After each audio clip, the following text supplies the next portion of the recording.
મહત્વપૂર્ણ સમાચારથી બુલેટિનની શરૂઆત કરીએ। અરબ સાગરમાં વાવાઝોડું બનવાની પ્રક્રિયા શરૂ થઈ ચૂકી છે।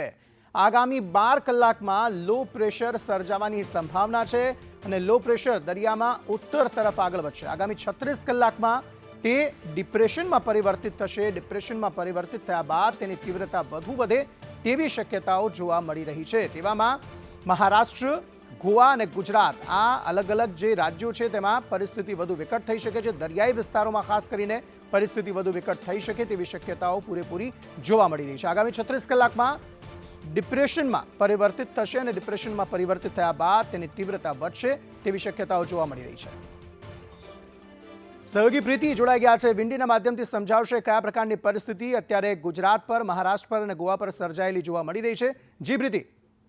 गई काले ज आईएमडी द्वारा शक्यता व्यक्त करवामां आवी हती, कारण के आपणा सहयोगी अजय यादवे तेमनी साथे वात करी हती ने तेमणे कह्युं हतुं के वावाजोडुमां हजी जो प्रेशर सर्जाशे तो पछी ए वावाजोडामां परिवर्तित थई जशे, एटले के शक्यता व्यक्त करवामां आवी हती। पण अत्यारे लेटेस्ट जे सामे आवी छे, जे इमेज सामे आवी छे आईएमडी तरफथी आ आखो एक इमेज सामे आवी छे, जेमां एवो शक्यता व्यक्त करवामां आवी छे के 12 कलाकनी अंदर जे आ वावाजोडुं छे तेमां प्रेशर सर्जाशे। धीरे धीरे आ वावाजोडुं महाराष्ट्र अने गुजरात तरफ अत्यारे आगळ वधी રહ્યું છે।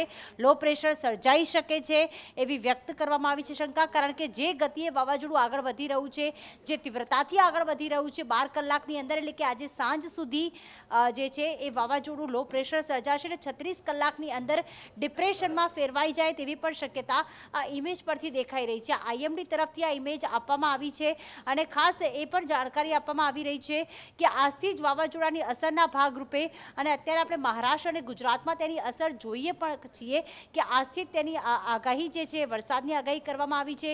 દક્ષિણ ગુજરાત છે, મધ્ય ગુજરાત છે કે પછી સૌરાષ્ટ્રનો આખો પટ્ટો છે, દરિયાકાંઠાનો વિસ્તાર, ત્યાં પણ અત્યારે વરસાદની શરૂઆત થઈ ચૂકી છે। ગઈકાલ રાતથી જ આમ તો વાતાવરણમાં પલટો આવી ગયો હતો, પરંતુ આ જે ઇમેજ અત્યારે જોવા મળી રહી છે તેના પરથી શક્યતા એ વ્યક્ત કરવામાં આવી છે કે 12 કલાકની અંદર લો પ્રેશર અને 36 કલાકમાં વાવાઝોડું ડિપ્રેશનમાં ફેરવાઈ જશે અને ક્યાંક મહારાષ્ટ્ર અને ગુજરાત વચ્ચે ટકરાશે તો એની અસર સૌરાષ્ટ્રના વિસ્તારોમાં, दक्षिण गुजरातना विस्तार में, महाराष्ट्र में सर्जाई शके छे। जी अंकित। जी आभार समग्र माहिती आपवा माटे।